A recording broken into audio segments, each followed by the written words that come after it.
Notó el olor a quemado todavía en el ascensor. Aunque la cabina estaba parada, las paredes metálicas temblaban un poco, la lámpara del techo parpadeó y el aire se volvió más caliente. En el plano de evacuación, entre el cuarto y el quinto piso, había una mancha oscura, como si algo se estuviera sobrecalentando constantemente en el hueco del ascensor. El ascensor se sacudió convulsivamente y bajó, dejando tras de sí una fina corriente de aire caliente. Igor recordó una frase del acuerdo que había firmado el día anterior. Aislamiento total de las vibraciones y ruidos externos. Esta es la historia de un hombre al que encerraron en una habitación donde todas las voces debían desaparecer. Pero al final se fueron otras muy diferentes. Saludo a quienes están escuchando ahora. En la cocina, con una taza de té, con auriculares en el camino, en la oscuridad del dormitorio o en el turno de noche. Después, pueden escribir en los comentarios en qué situación han escuchado hasta el final. Les deseo una escucha atenta, no demasiado fácil, pero sincera. Igor no era ni un científico ni un fanático de la mística.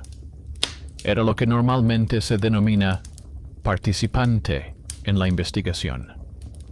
Una persona que necesita dinero.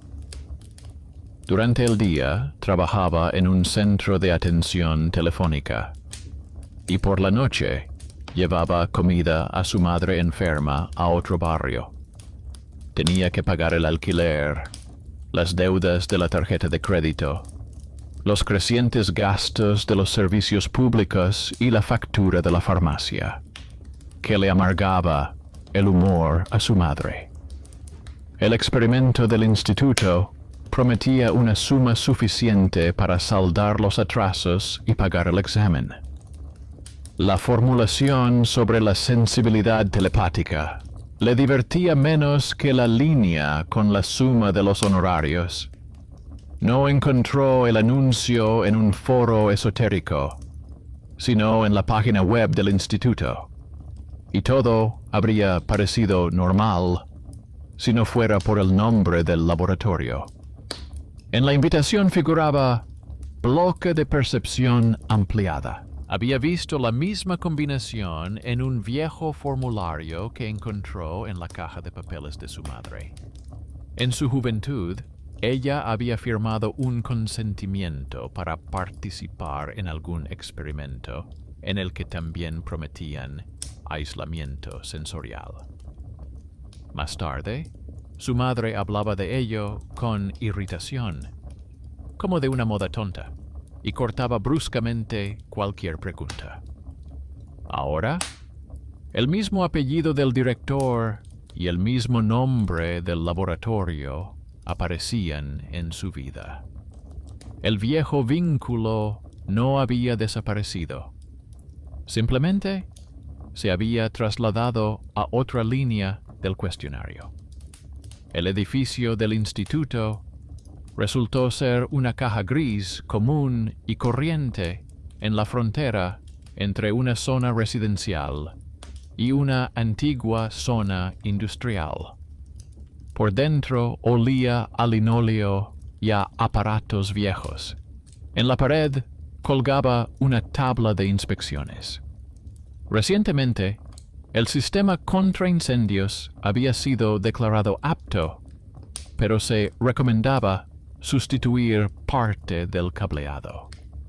La frase le resultaba ridículamente familiar, ya que había leído una igual en el vestíbulo de su casa. Allí donde junto a los cuadros eléctricos cuelgan desde hace tiempo hojas como esas, casi siempre huele a aislamiento quemado.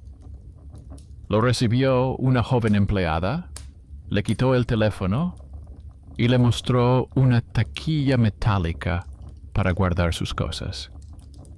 Luego apareció el investigador principal, un hombre alto con gafas y una mujer bajita con un jersey gris y una tarjeta de identificación de técnico de sonido. Tenía las manos callosas y un llavero en el cinturón.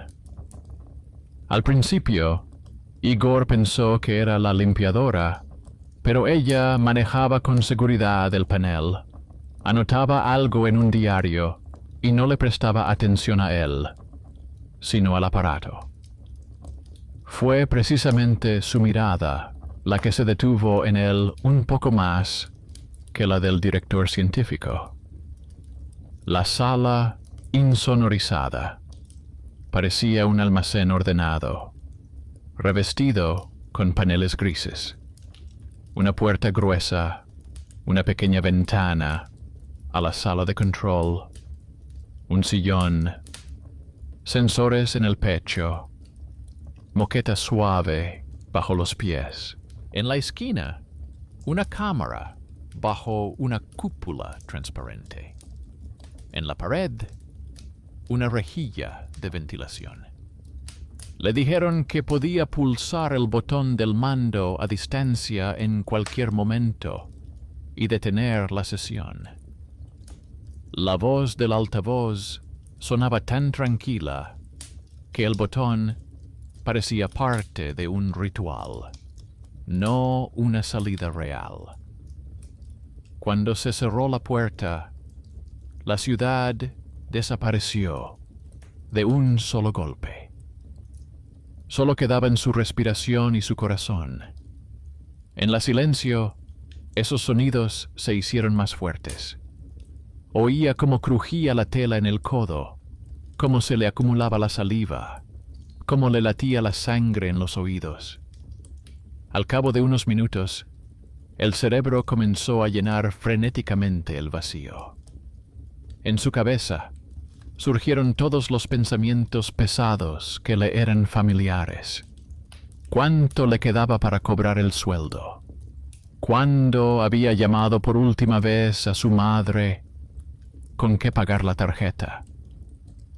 En este contexto, de repente, tuvo una extraña sensación, como si la frase que había aparecido en su cabeza se repitiera al cabo de un momento, ligeramente modificada. Al principio, parecía un tartamudeo. Pensó que había que aguantar hasta el final de la sesión, y en algún lugar al borde de su oído surgió un susurro con la misma entonación, pero con otra palabra.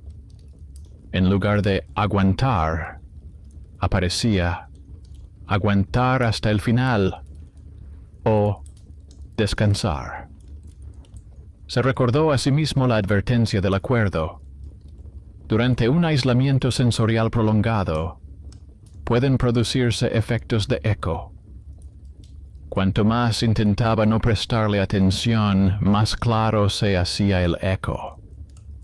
A veces, el susurro alcanzaba sus pensamientos, otras veces los adelantaba, como un niño que aprende a repetir las frases de un adulto y prueba diferentes variantes. A través de una pequeña ventana en la pared, veía la habitación contigua. Allí, sentado al mando, estaba el investigador. A la izquierda, la técnica de sonido, la misma mujer de gris. Ella no lo miraba a él, sino a los gráficos, a las líneas de ruido que debían ser casi rectas. En un punto, la línea daba un salto. Ella entrecerró los ojos. Hizo una anotación en el diario un segundo antes de que la voz del altavoz le preguntara cómo se sentía. En el protocolo, frente a la línea Susurros extraños, apareció una marca. Igor lo notó en el borde de su conciencia y también lo anotó en algún lugar dentro de sí mismo. No solo él pensaba que algo no estaba bien. La sesión terminó rápidamente. La puerta se abrió y en la habitación irrumpieron pasos, voces y el murmullo del pasillo. El presentador escuchó su breve relato y asintió con satisfacción. Igor habló del ritmo alterado, de la percepción intensificada del cuerpo, de la sensación de que los pensamientos se duplicaban. Nada superfluo. Quería que lo consideraran normal y lo admitieran en la siguiente fase, para cobrar el resto de sus honorarios. Mientras tanto, la técnica de sonido imprimía el informe. Sus dedos se movían rápidamente, pero su mirada se detuvo de nuevo en el mismo pico del gráfico, donde se había congelado la línea de ruido. Imprimió una pequeña hoja y la adjuntó a una carpeta separada, no a la pila común. En el pasillo, en la pared, colgaban viejos recortes de periódico y una lista de proyectos anteriores.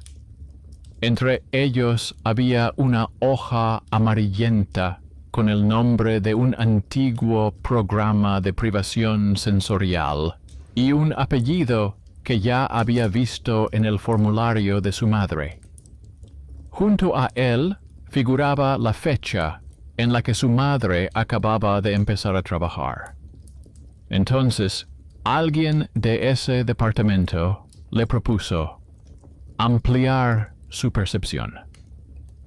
Ahora le habían hecho una propuesta similar a su hijo, solo que en otro edificio y con un nuevo logotipo. Igor se detuvo en ese papel un poco más que en los demás y siguió adelante, hasta la caja, donde le dieron un anticipo, la mitad de la cantidad prometida. Le prometieron la segunda parte al finalizar todo el ciclo.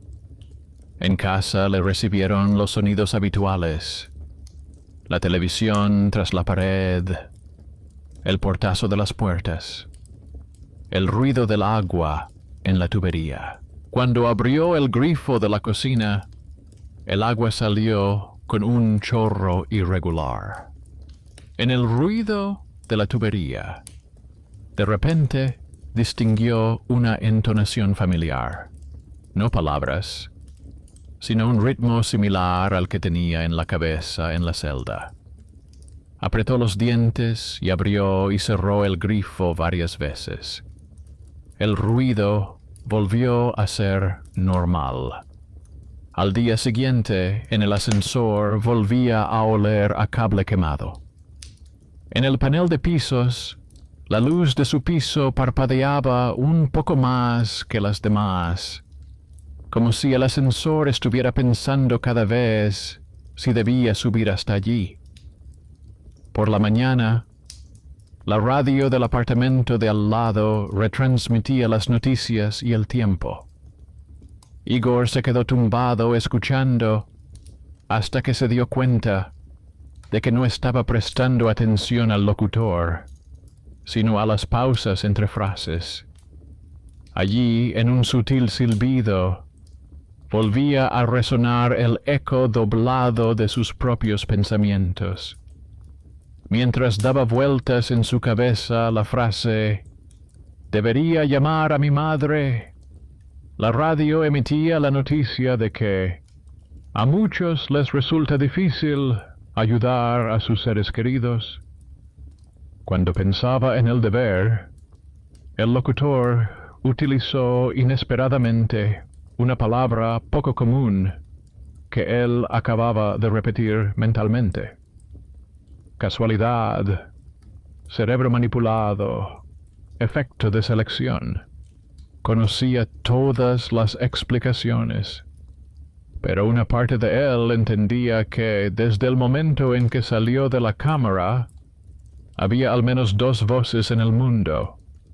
Podía seguir el camino habitual, achacarlo todo al cansancio, guardar silencio y simplemente cobrar la segunda mitad de sus honorarios. Pero una serie de pequeños detalles ya se habían alineado. El olor a quemado en el ascensor, las mismas formulaciones en los formularios de la madre y del instituto, el apellido que había pasado del pasado al presente, la marca junto a susurros extraños, la mirada del técnico de sonido, el ruido irregular del agua, las frases extrañas en la radio. En ese momento, decidió dar un paso que nadie esperaba de él.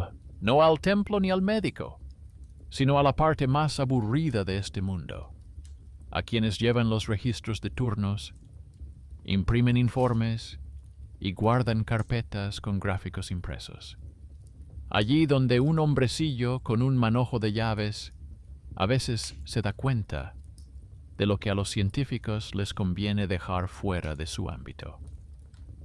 Comenzó con el paso más sencillo, que normalmente nadie da.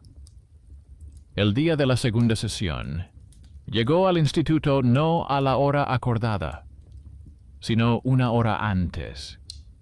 El portero de la entrada se sorprendió, miró el reloj, comprobó la lista, pero al final hizo un gesto con la mano. Que pase, si ya está inscrito. En el pasillo del bloque de laboratorios aún reinaba el silencio. Las puertas de las oficinas estaban cerradas. Solo la limpiadora se afanaba con un cubo junto al baño.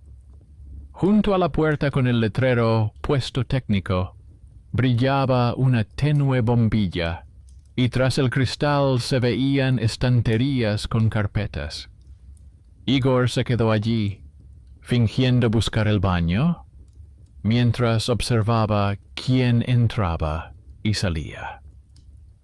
A los pocos minutos se acercó la misma mujer técnico de sonido con el jersey gris, sin bata, con una taza térmica en la mano y el mismo llavero en el cinturón.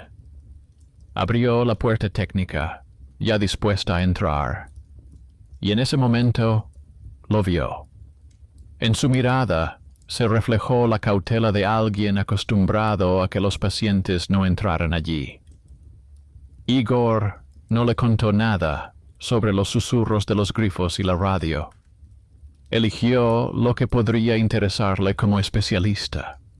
Le dijo que le desconcertaba el pico de ruido en el gráfico, que había visto por el rabillo del ojo, y la coincidencia de ese momento con su sensación de eco de pensamientos. Le pidió que, si era posible, le explicara si eso podía ocurrir con el equipo. Habló con calma, sin pretensiones, como si estuviera discutiendo un fallo en los auriculares de un centro de atención telefónica. Era su pequeño talento: hablar con la gente en su propio idioma, sin asustarla con quejas. Lo había entrenado en el trabajo, donde la forma en que presentaba el problema determinaba si el cliente gritaría o aceptaría una solución sencilla. Ahora, esa habilidad jugó en contra de su estatus. La mujer, que aquí, a juzgar por el tono de sus compañeros, era considerada como parte del mobiliario, de repente tuvo la oportunidad de demostrar su valía como experta. Ella se detuvo, miró el pasillo vacío y le hizo un gesto con la mano, como diciendo: «Entra, ya que has venido». Dentro de la sala técnica había estanterías con cajas, ordenadores con monitores dobles, una impresora y varios aparatos viejos cubiertos de polvo.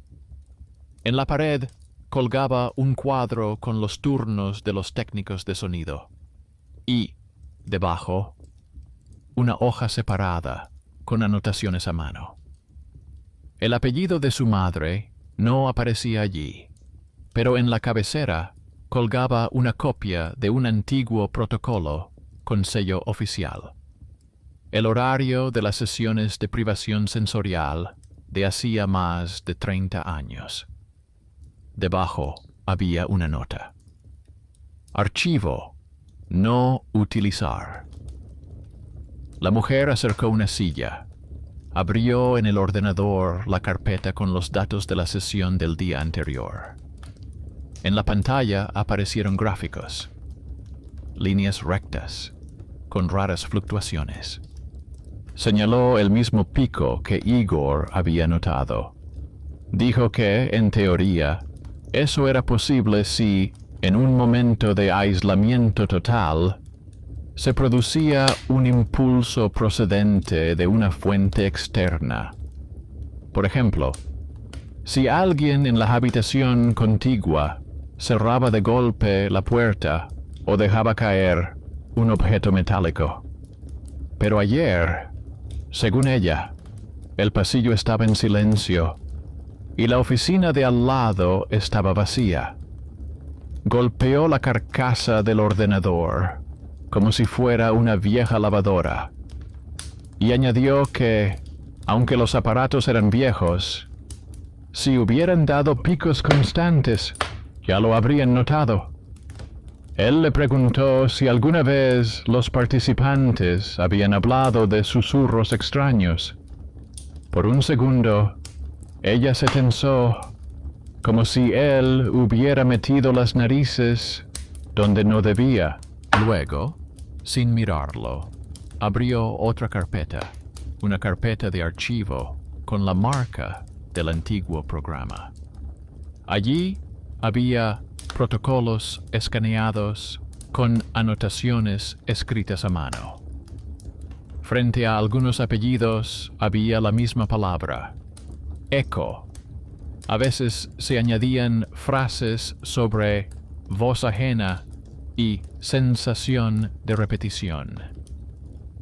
Al pie de varias hojas había una línea que decía: el participante se negó a continuar, alegando una sensación de interferencia. Debajo de dos apellidos estaba el mismo antiguo director, el padre del actual. Su firma parecía tender un puente a través de todos estos años. La mujer dijo que oficialmente todos estos fenómenos se registraban en la sección Efectos típicos de la privación sensorial. Así era más fácil escribir en los informes.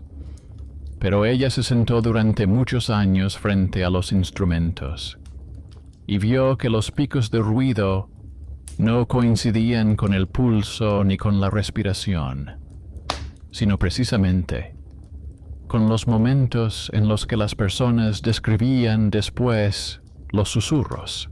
El aparato registraba algo que no encajaba en la psicofisiología pura. No era una prueba de milagros, pero tampoco un simple fallo técnico. Añadió que, a veces, cuando volvía a casa después de esos turnos, le parecía que las paredes de su propio apartamento recordaban esos sonidos. No eran palabras concretas, sino la forma en que las personas se agitaban en silencio. No sabía cómo explicarlo, ni a quién contárselo. A nadie le interesaba en los informes. Por eso, simplemente aprendió a distinguir entre dónde estaba el aparato y dónde la persona se había llevado al límite. Igor comprendió que tenía ante sí a esa heroína infravalorada que llevaba muchos años entre personas y aparatos y sabía más de lo que ocurría que cualquier jefe. Solo que nadie necesitaba su conocimiento hasta que ocurría algo fuera de lo común. Su talento oculto no residía en lo místico, sino en la capacidad de leer el ruido como un texto. Le preguntó si era posible relacionar el momento de los picos con algo más, aparte de sus sensaciones. La mujer se encogió de hombros y abrió otro programa. Allí estaba el registro de eventos del edificio. Encendido y apagado de la alimentación eléctrica, activación de los detectores de incendios, bloqueo de los ascensores. Ella comparó los datos por hora. En el momento en que comenzaron las repeticiones claras en su celda y el gráfico de ruido se disparó, el sistema registró una breve caída de tensión en la línea que alimentaba su bloque y el hueco del ascensor. El ascensor se quedó pensando entre pisos durante unos segundos y luego se reinició solo. Esto coincidió con el olor a quemado y el parpadeo de la bombilla de esa mañana. Se produjo una extraña combinación. El ascensor, que se atascaba en algún lugar entre su piso y el bloque de laboratorios, un breve salto, picos aleatorios en el gráfico, su eco interno y los antiguos protocolos donde otras personas escribían sobre lo mismo. La mujer, hojeando las revistas, notó otro detalle. En la lista de equipos conectados a la misma línea que la cámara figuraba un viejo servidor de archivo que formalmente estaba desconectado, a la espera de ser retirado del servicio. Pero en los registros a veces aparecían intentos de reactivarlo, como si alguien o algo dentro del sistema intentara acceder a él. Igor se preguntó cómo podía haber llegado su propia voz a ese lugar. Recordó el formulario en el que, imprudentemente, había aceptado el tratamiento posterior de las grabaciones anonimizadas. La propuesta parecía normal, como el consentimiento para el uso de datos en un centro de atención telefónica. Ahora resultaba que sus reacciones y descripciones también acababan en la masa general, donde los registros antiguos convivían con los nuevos, y el archivo, que debía ser eliminado, todavía se activaba a veces cuando la red sufría una caída de tensión. La mujer encargada del sonido, como si hubiera leído sus pensamientos, dijo que hacía tiempo que no le gustaba cómo se trataban los materiales impersonales en el instituto. Según ella, los archivos y protocolos antiguos se guardan en los servidores porque da pena tirar algo en lo que se invirtió tanto esfuerzo en su momento. Los científicos cambian, los programas se cierran y los datos pasan de un almacén a otro, como cosas viejas del trastero de alguien. Ya nadie recuerda qué había allí exactamente, pero cada vez que se recorta el presupuesto, surge la idea de utilizar los conjuntos de datos disponibles para nuevos proyectos.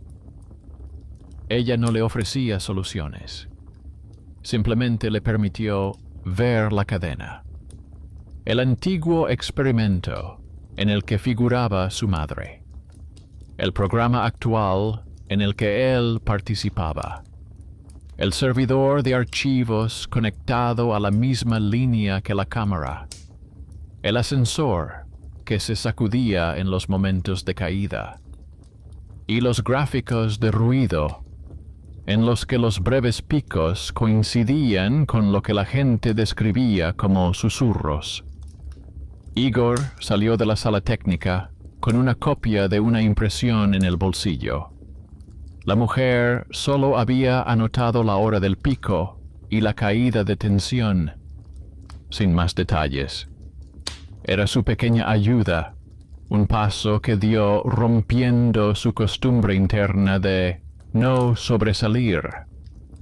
Una benefactora inesperada con llaves en el cinturón y acceso a los registros. Quizás ella misma no entendía del todo en qué lo estaba metiendo, pero fue precisamente su decisión la que le dio algo tangible. Una hoja de papel que se podía comparar con sus sensaciones y los susurros en las tuberías. De camino a casa, los susurros se hicieron más atrevidos. En el ascensor, cuando pulsó el botón de su piso, el número parpadeó como de costumbre, pero en el momento de la breve parada entre pisos, oyó claramente como una voz interior repetía su propio pensamiento. Puedes dejarlo todo, coger el dinero y olvidarte. Y a continuación, un cambio apenas perceptible. En lugar de olvidar, dentro de él resonó callar. La palabra no era suya, pero la entonación sí. Como si alguien en esa red común estuviera aprendiendo a cambiar los adjetivos y verbos de su texto personal, probando qué variante tenía más impacto. En casa comprobó el agua, la radio, incluso el ruido del frigorífico. En todas partes se podía oír lo que se buscaba. Pero ahora tenía una hoja con la hora, un gráfico con picos, una tabla en la que el aumento del ruido coincidía con un evento en la red. Eso lo diferenciaba de una persona que simplemente se está volviendo loca. Tenía la oportunidad de llevar a cabo una pequeña investigación, no en su cabeza, sino en papeles y registros. Sacó de la caja de su madre el viejo formulario de su consentimiento. Comparó las fechas. Resultó que cuando ella firmó su ampliación de la percepción, el instituto estaba poniendo en marcha el mismo servidor de archivo que ahora figura como en conclusión. No vio los nombres de quienes participaron entonces, pero podía adivinar que sus voces también se encontraban en algún lugar dentro de ese sistema. No en un sentido místico, sino muy literal, en forma de grabaciones, transcripciones, números. El vínculo entre generaciones se convirtió no solo en una metáfora, sino casi en un hecho técnico. Igor se encontró en una cadena en la que sus pensamientos y palabras podían seguir el mismo camino que los de su madre, al archivo, al servidor, al conjunto de aprendizaje y, desde allí, al fondo de otra persona. Los susurros en su vida no surgían de la nada. Eran el resultado de que alguien hubiera decidido en algún momento que no era una pena convertir las voces antiguas en material. Comprendió que si ahora simplemente aguantaba las sesiones restantes, cogía el dinero y se marchaba, los susurros podrían formar parte de la historia de otra persona, no en un sentido místico, sino en el más cotidiano. Su eco se registraría en la base de datos y luego se mezclaría con otros. En ese momento tomó una segunda decisión importante. Ya que lo habían convertido en parte del antiguo programa, intentaría intervenir no en sus síntomas, sino en la estructura misma de este experimento. No como el héroe de una película, sino como una persona que escribe una queja donde menos la esperan. Escribió la queja por la noche, sentado a la mesa de la cocina, donde solía hacer las cuentas. La pila de recibos estaba a su lado, como argumento de por qué se había metido en todo este lío.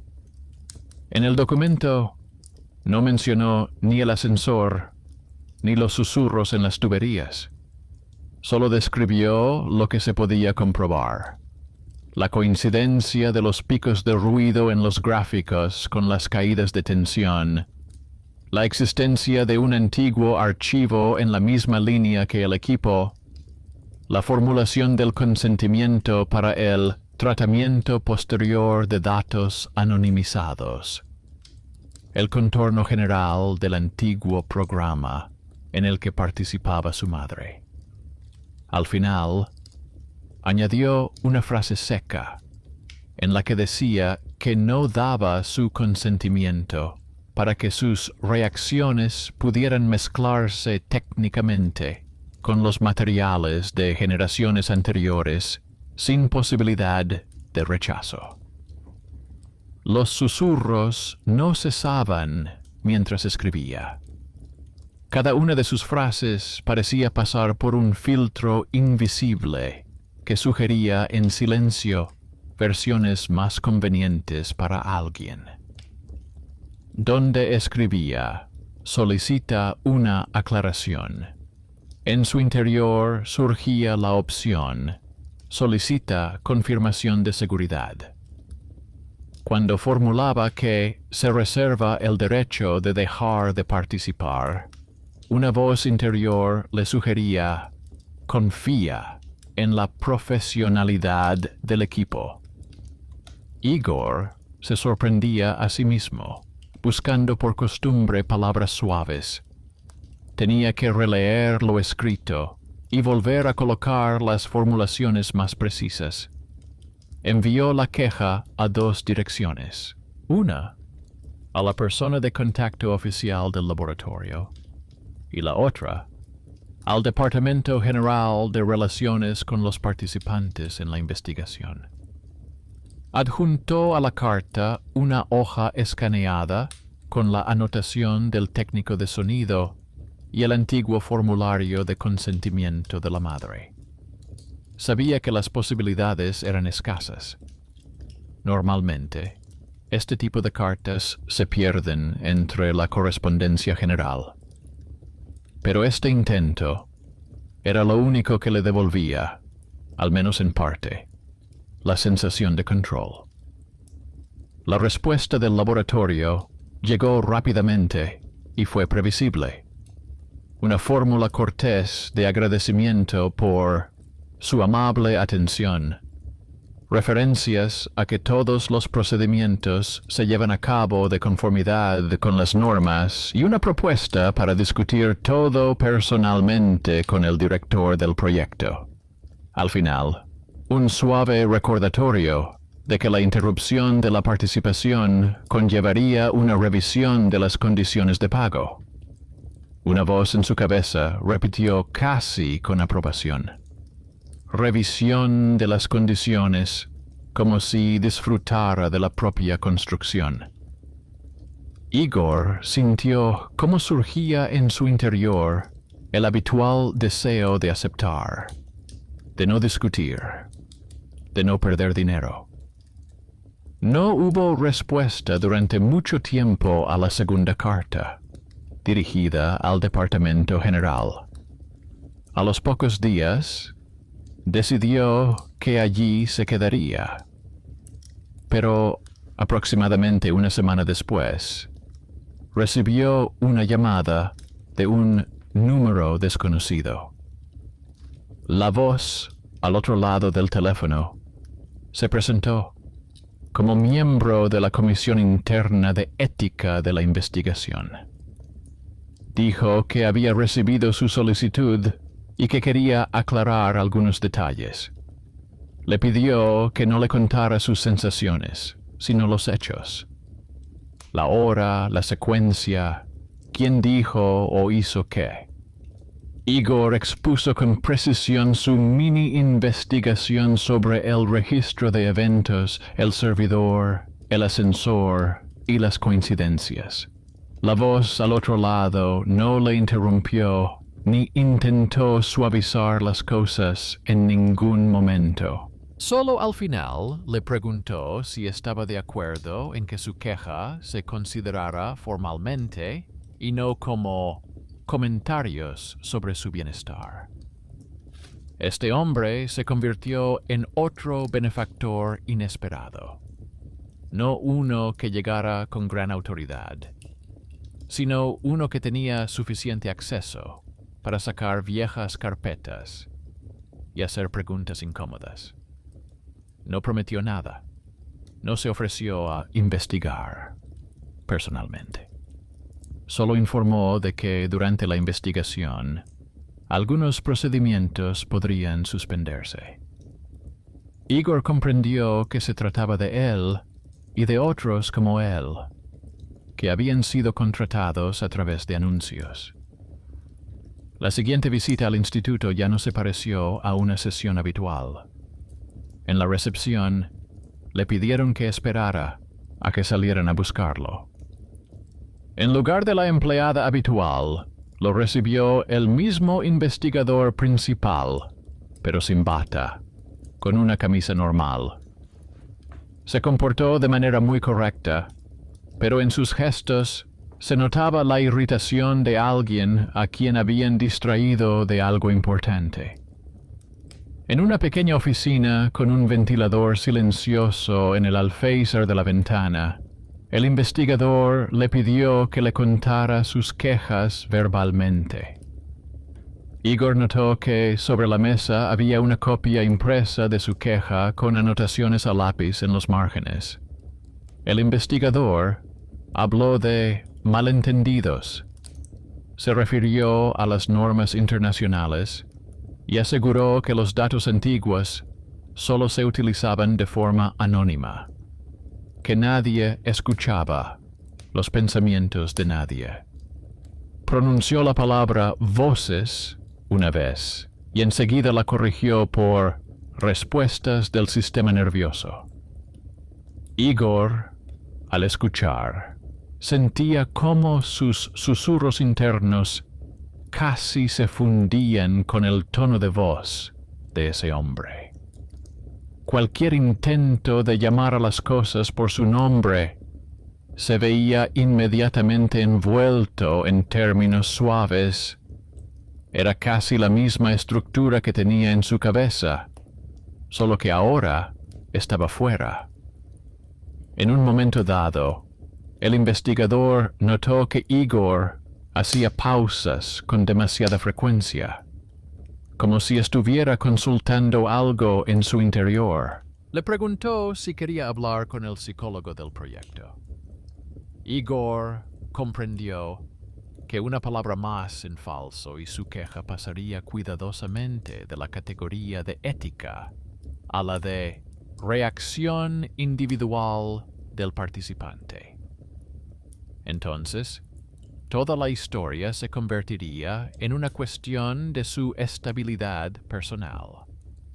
Se armó de valor y dijo con voz tranquila lo que iba a decir inicialmente, que había aceptado participar contando con que habría límites claros entre el experimento y la vida cotidiana, y que ahora esos límites no existían, que lo que le preocupaba no era el susurro en sí, sino que los datos antiguos y los nuevos se mezclaran técnicamente y que el control sobre ello fuera mínimo, que no quería que la historia de su madre se repitiera en forma de otro conjunto similar.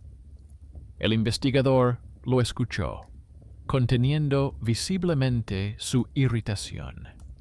Dijo que entendía sus preocupaciones y repitió que todo era legal.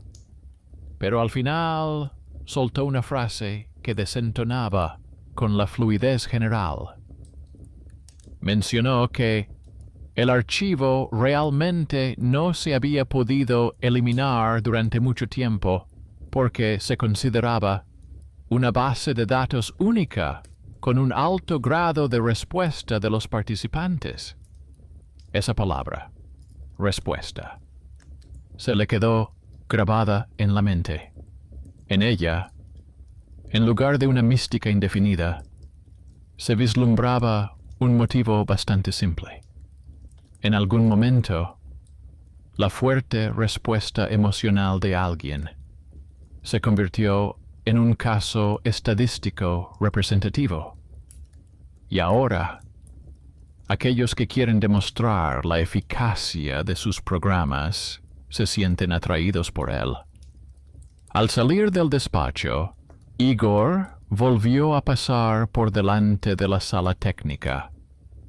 En la puerta había un papel nuevo sobre la comprobación del sistema de suministro de energía. Abajo estaba la firma de algún ingeniero, junto a una pequeña nota manuscrita. Se recomienda desconectar el servidor de archivo obsoleto hasta que se sustituya el cable. La letra se parecía a la de la ingeniera de sonido. Al parecer, no se limitó a mostrarle el gráfico. Aprovechó su posición de persona insignificante y añadió su comentario al informe técnico. Formalmente, sobre el cable. En realidad, sobre que era mejor no despertar al viejo servidor. En casa, los susurros parecían sentir resistencia. En los primeros días después de la conversación en el instituto, se hicieron más notables. El agua del grifo volvió a hacer ruido de forma irregular. La radio de los vecinos seguía emitiendo extrañas frases en las pausas entre las noticias. A veces, las palabras parecían empujarlo a pensar que todo esto no tenía sentido y que era más fácil callarse. Pero ahora, en lugar de discutir con las voces internas, Igor tenía puntos de referencia externos. Abría el correo, releía la carta de la persona de la comisión, miraba las capturas de pantalla de los registros, la hoja con la recomendación de apagar el servidor. Eran hechos concretos que se podían reenviar, imprimir, adjuntar. El susurro no tenía nada que oponer al papel. Una noche se sorprendió a sí mismo comprobando no solo el agua y la radio, sino también su propio discurso. Mientras hablaba con su madre por teléfono, escuchaba atentamente las palabras que elegía. Su madre seguía quejándose de los precios y la presión, como siempre. No escuchó ninguna interferencia ajena en su voz, y eso resultó extrañamente tranquilizador. Sus palabras seguían siendo las suyas, con todas las repeticiones habituales. Resultaba que lo que intentaba reescribir sus frases no estaba vinculado a las personas y sus relaciones, sino a una cadena concreta de equipos, protocolos y grabaciones. En el centro de llamadas empezó a notar otras cosas. Algunas frases que antes pronunciaba mecánicamente ahora le volvían de boca de los clientes. Una voz interior le sugirió una explicación sencilla. Su voz se grababa y se utilizaba para formar a los nuevos operadores. Era desagradable, pero ya no le daba miedo. Saber que te han incluido en el sistema como modelo de formulaciones es mejor que sentir que alguien sin nombre está probando tus pensamientos. La respuesta de la Comisión de Ética llegó unas semanas más tarde. La carta era seca, pero educada. Decía que, tras examinar su solicitud y realizar una verificación adicional de los registros técnicos, se había decidido suspender temporalmente el uso del antiguo bloque de archivo en todos los programas activos, hasta que se aclarara el origen y el estado de parte de los datos.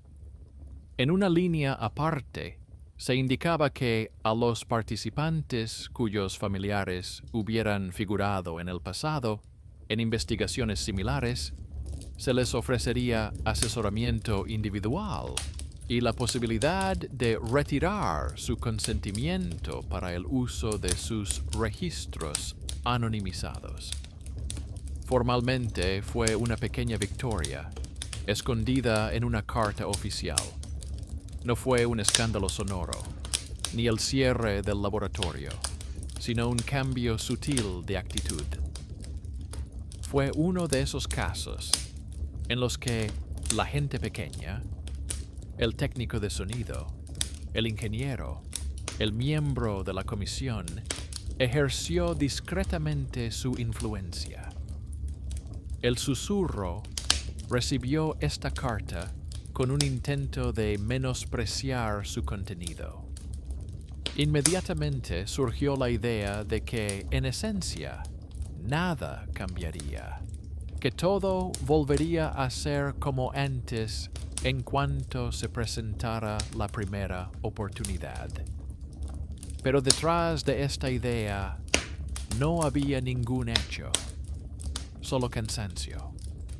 Por primera vez, Igor pilló al susurro en una pura fantasía, sin ningún fundamento. Decidió no volver a las sesiones. No recibió la segunda parte de los honorarios. A cambio, obtuvo el derecho a que su nombre desapareciera de la lista actual de participantes. En el instituto reaccionaron con frialdad, pero sin presionar. Quizás influyó la investigación que ya había comenzado. Para ellos, él era uno más entre muchos. Para él, era el punto en el que podía detener la cadena que se remontaba a la juventud de su madre. Después de eso, los susurros no desaparecieron. Simplemente cambiaron de tono. El agua del grifo seguía haciendo ruido como antes, pero su oído dejó de captar frases. La radio del apartamento vecino seguía transmitiendo palabras ajenas, sin adaptarse a sus pensamientos. A veces, cuando se acostaba por la noche y recordaba la habitación insonorizada, la voz interior volvía a intentar jugar al eco, pero ahora tenía una forma sencilla de distinguir lo suyo de lo ajeno. Todo lo que podía confirmar con una grabación, un registro, un recibo, una hoja firmada, pertenecía al mundo. Todo lo demás, que no dejaba rastro, era solo consecuencia de que una vez habían metido su cerebro en una caja demasiado silenciosa y le habían enseñado a escuchar su propio miedo en medio del ruido.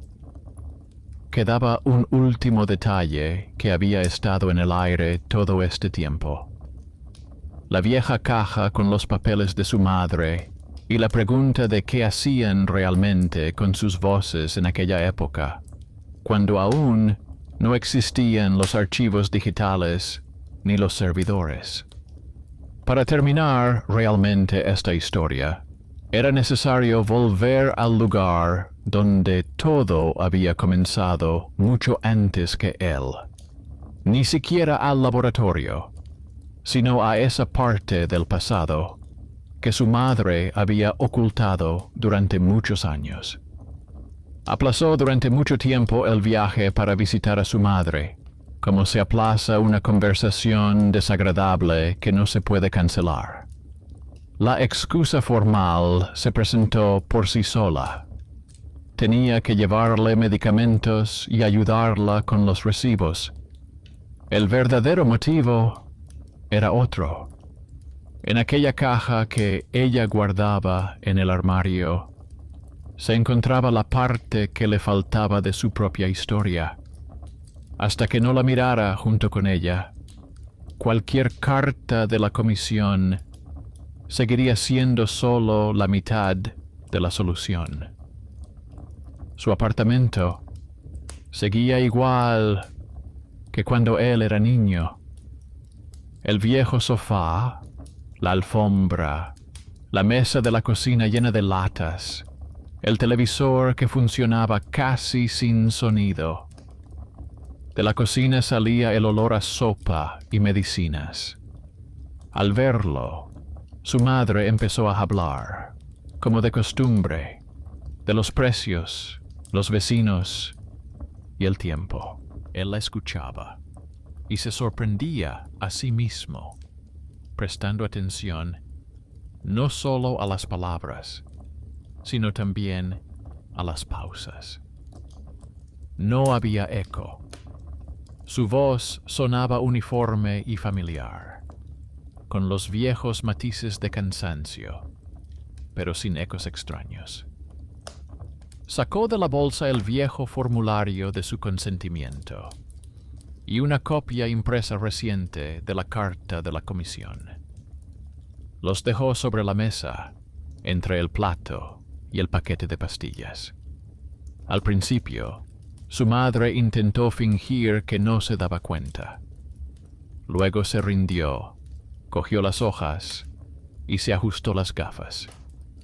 Leyó lentamente las líneas en las que aparecía el nombre familiar del laboratorio y el apellido que alguna vez había significado algo en su juventud. En su rostro se reflejaron sucesivamente irritación, desconcierto y una vieja vergüenza. Le contó lo que antes había interrumpido. Entonces, hace muchos años, en el instituto les prometieron a ellos, a los jóvenes, que sería una nueva palabra en la ciencia. Hablaban del estudio de la conciencia, de las posibilidades del ser humano, de que el país debía estar orgulloso de tales experimentos. Les daban bonitos formularios, un poco de dinero y la oportunidad de sentirse parte de algo importante. En habitaciones con paredes acolchadas, se sentaban en silencio, contaban los latidos del corazón y anotaban sus impresiones. La mayoría lo consideraba un juego, pero hubo personas para las que este juego se convirtió en algo más. Una chica de su grupo se tomó demasiado en serio las palabras de que había que confiar en la voz interior, que se podían cortar los viejos lazos. Después de varias sesiones, cambió radicalmente su vida. Se peleó con sus padres y abandonó los estudios. Luego, corrieron diferentes rumores sobre ella. Algunos decían que se había marchado, otros que le había pasado algo malo. Oficialmente, la institución no reaccionó de ninguna manera. En los protocolos, su decisión quedó reducida a una simple marca junto al punto: fuerte respuesta. La madre confesó que fue precisamente después de eso cuando dejó de ir al laboratorio y que durante muchos años no pudo perdonarse por haber firmado el formulario.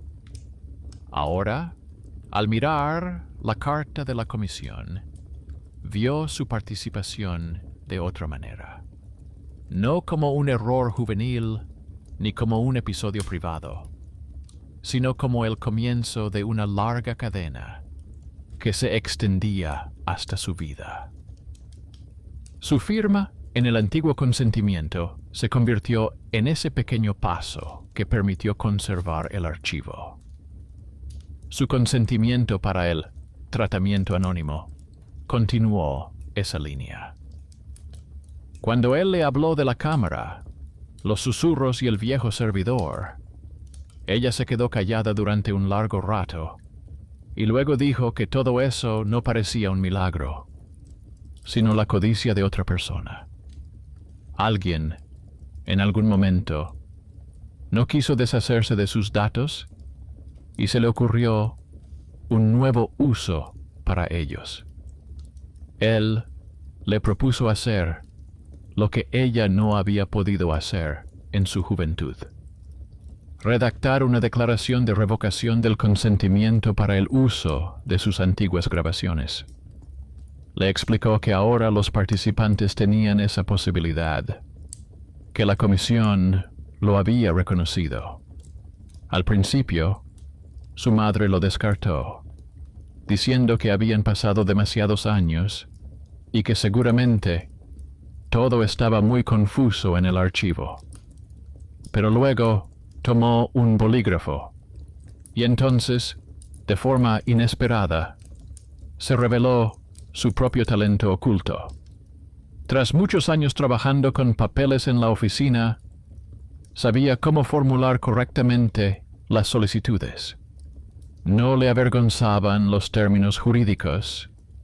Sabía cómo hacer referencia a los artículos y párrafos que alguna vez se le habían quedado grabados en la memoria.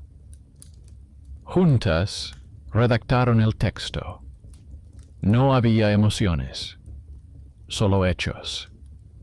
La madre indicaba la fecha de su participación, el nombre del programa, los apellidos de los responsables, y hacía referencia a las nuevas normas sobre el tratamiento de datos personales.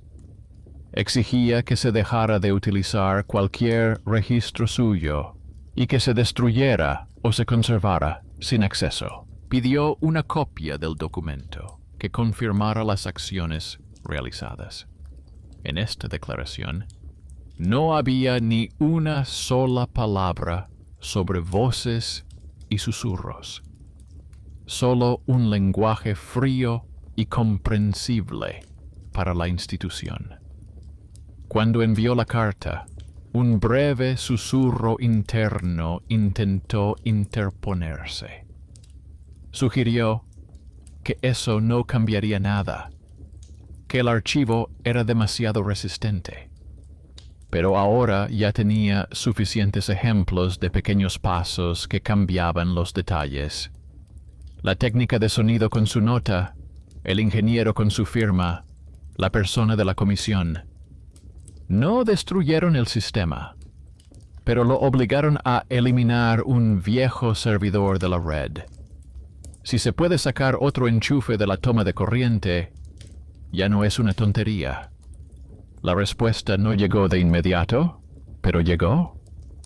El instituto confirmó la recepción de la solicitud de la madre e informó que sus datos se marcarían como de uso restringido. Una voz interior se aferró inmediatamente a la palabra restringido como motivo para el cinismo. Igor sintió irritación, pero no discutió consigo mismo. Simplemente guardó la carta en una carpeta, junto a la respuesta de la comisión, y pensó que a veces ese estatus era suficiente. No todas las historias están destinadas a terminar de forma ideal, pero hacerlas al menos un poco menos peligrosas ya es una tarea. Para entonces, el susurro había cambiado notablemente de estrategia. Intentaba menos sustituir las palabras directamente y presionaba más sobre el cansancio. Le recordaba que, de todos modos, había perdido el dinero del experimento, que en el nuevo trabajo le pagaban poco, que con su madre todo sería cada vez más difícil. Normalmente, esos pensamientos se convertían fácilmente en un fondo. Ahora, en cada uno de esos mensajes, no solo se oía a sí mismo, sino también ese tono institucional que ya reconocía por las cartas y las conversaciones. Era como si, dentro de él, viviera una copia en miniatura de todos aquellos que alguna vez le habían dicho que no pasa nada y que así funcionan los sistemas. Decidió cambiar al menos un nivel de este sistema.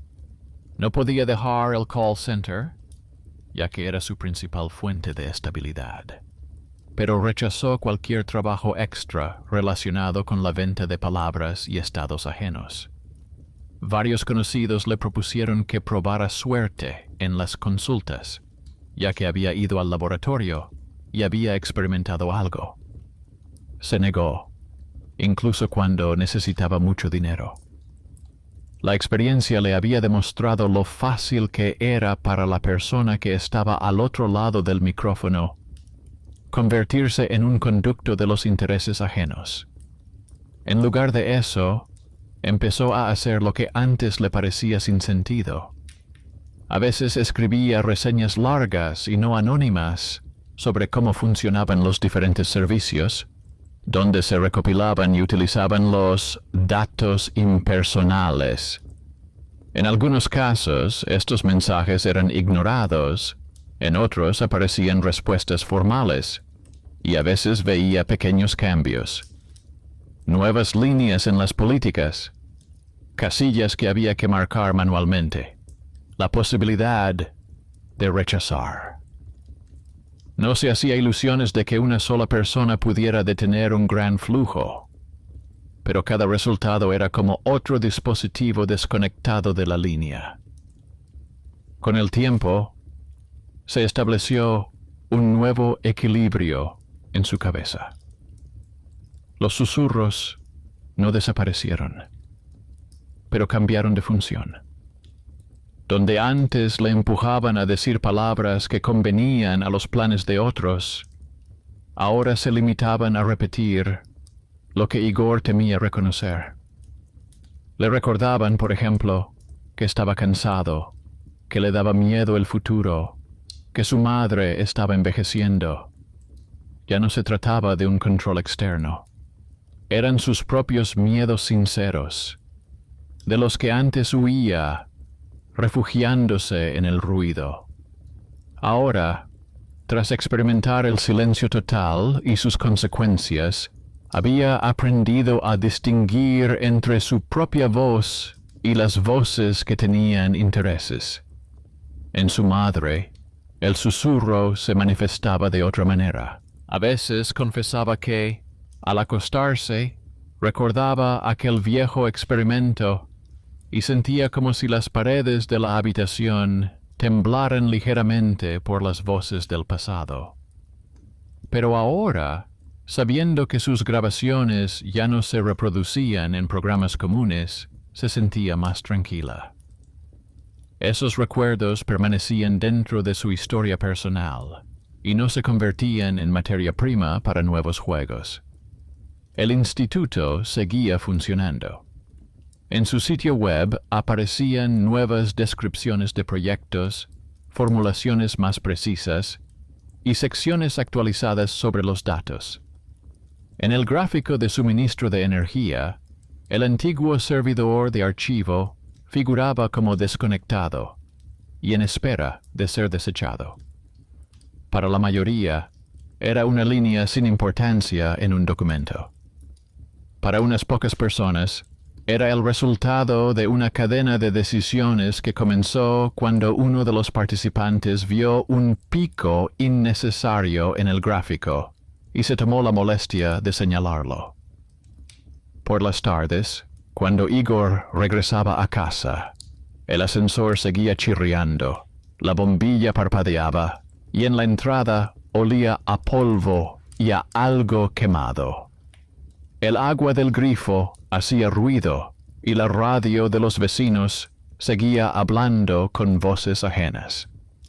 El mundo no se volvió más silencioso, simplemente se volvió más comprensible. Ahora, si en las pausas entre los sonidos le venía a la mente una frase ajena, no se preguntaba ¿quién es?, sino ¿a quién le conviene?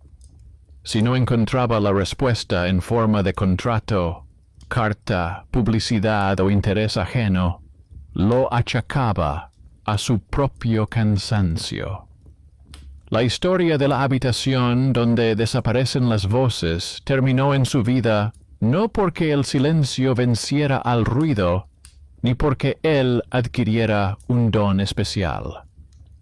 Todo resultó más prosaico, y por ello, más honesto.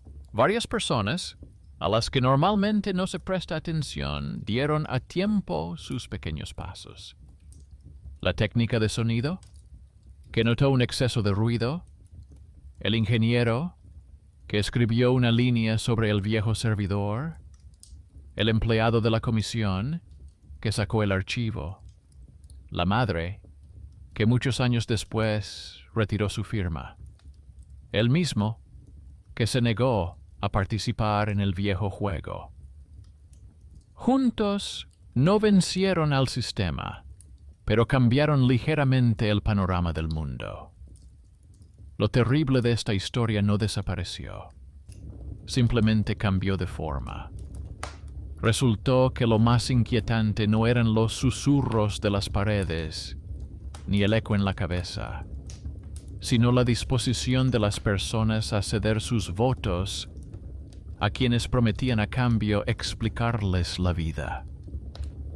La justicia aquí parecía el derecho a recuperar la voz.